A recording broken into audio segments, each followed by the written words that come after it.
جو مین جرنی تھی وہ تھی فیلنگ آف مائگریشن. مائگریشن جو تھا وہ ایک میرے لیے ایک was becoming very strong reality which was facing the country in more ways than one.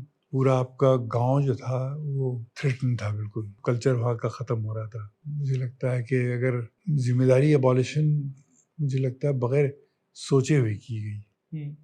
اگر سوچ کے کرتے، یہ نہیں میں ذمہ داری کے پکش میں نہیں بول رہا ہوں، لیکن میں جس طریقے سے کی گئی اور مانوتا کے پکش میں وہ غلط تھی.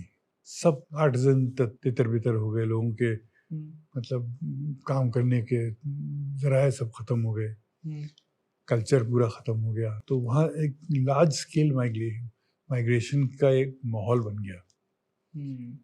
اور فائدہ کس کا ہوا اس زمانے میں؟ تو ظاہر ہے بزنس کمیونٹی کو بہت فائدہ ہوا.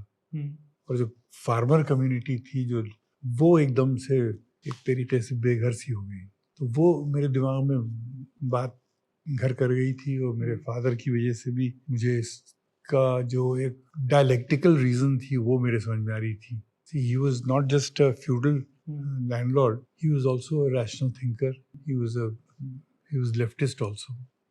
Lekin he probably knew exactly which way and how and when it should happen, you know what I mean? I think we did it in a hurry,